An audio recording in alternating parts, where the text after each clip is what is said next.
2 वर्षों की मेहनत के बाद अब लोगों की समझ में आने लगी चॉकलेटी कलर के गुड़ की गुणवत्ता। देखिए ऊन तहसील शामली से सनी सैनी की रिपोर्ट। शामली के जजाना ऊन मार्ग पर स्थित Hans heritage jaggery and farm producer Sikandarpur में फैक्ट्री के टेक्नीशियन और इंजीनियर ने एक प्रेस वार्ता में गुड़ की गुणवत्ता और शुरुआती दौर के पिछले 2 सालों का फैक्ट्री की मुश्किलों वाला सफर बताया। आजकल के मार्केट में कलर और चमक वाले गुड़ की पसंद व इस फैक्ट्री के गुड़ की गुणवत्ता के बारे में वर्णन किया।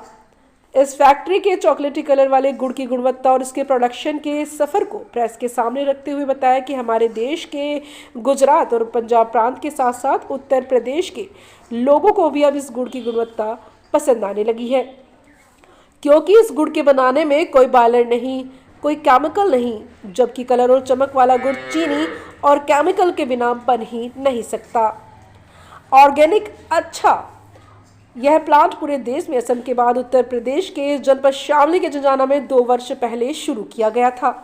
हालांकि अब 2 और प्लांट कर्नाटक में प्रस्तावित है, जिसका मुख्य लक्ष्य कम से कम वेस्टर्न किसानों का गन्ना भुगतान तुरंत और ऑनलाइन।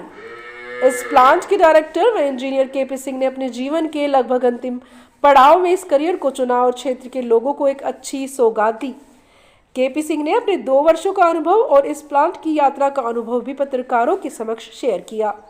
टेक्नीशियन और डिजाइनर के रूप में विनय वर्मा कसूरी जी ने भी किसानों और प्लांट के हित में सुझाव दिए।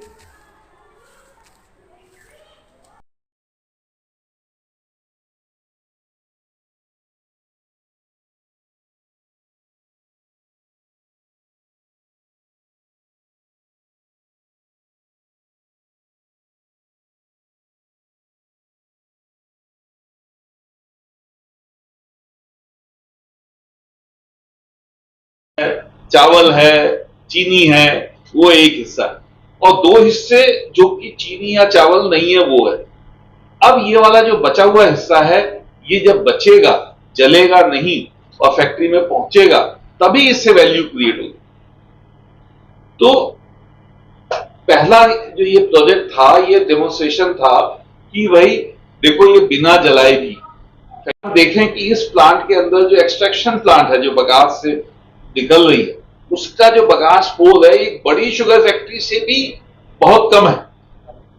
और जो उसके अंदर से जो जूस निकाल रहा है, भले ही ये प्लांट 100 टन 125 टन का है और एक बड़ी फैक्ट्री 10,000 टन की होती है, वो बड़ी फैक्ट्री में इतनी एक्सट्रैक्शन एफिशिएंसी से जूस निकालने में इससे डबल पावर लगती है, डबल से भी ज्यादा लगती है। इनको भी क्लियर है कि गुड़ की ज्यादा वैल्यू नहीं है, उससे ज्यादा वैल्यू बगास, ट्रैश, टॉप, बाकी चीजों की ज्यादा वैल्यू।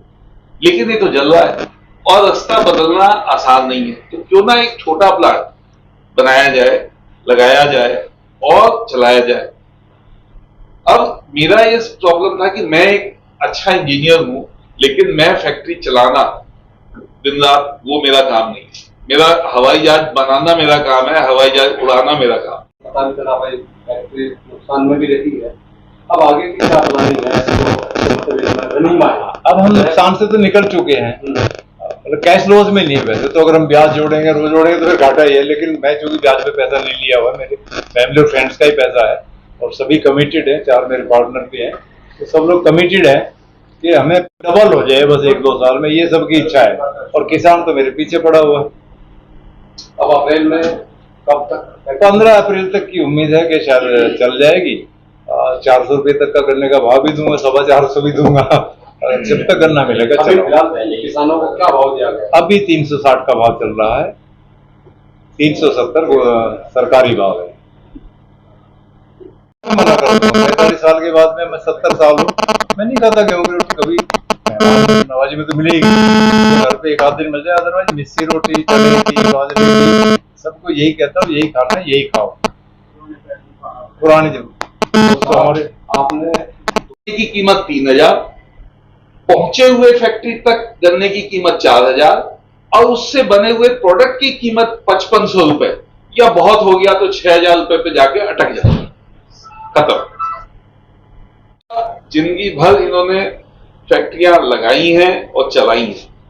ये वो वाला काम करते आ रहे हैं जो कि इंजीनियरिंग के बाद वाला है, और इनका जो सोच है वो बहुत ज्यादा पॉजिटिव है। कि हाँ, हमको जो है वैल्यू क्रिएट करनी है। ये जो इनका खेती करना भी शौक है, मैं खुद भी एग्रीकल्चर इंजीनियर हूँ, पंतनगर यूनिवर्सिटी से पढ़ा हूँ, तो मेरी भी सोच में यह है कि भाई हमने जो खेती है, गन्ने की खेती हो रही है या गांव में कोई भी खेती हो रही है, उसको प्रॉफिटेबल कैसे बनाएं। उसको प्रॉफिटेबल कैसे बनाएंगे, या एक तो पैदावार डबल, और जब डबल पैदावार हो गई तो पैदावार के दो हिस्से हैं। एक हिस्सा है जिसमें उससे ही गन्ना मिलेगा, जो बचा कुचा करना है उसको मंगाएंगे, जितना चला सकेंगे, क्योंकि इसी टाइम पे रिकवरी अच्छी होती है, थोड़ा प्रॉफिट इसी टाइम पे आ भी पाता है।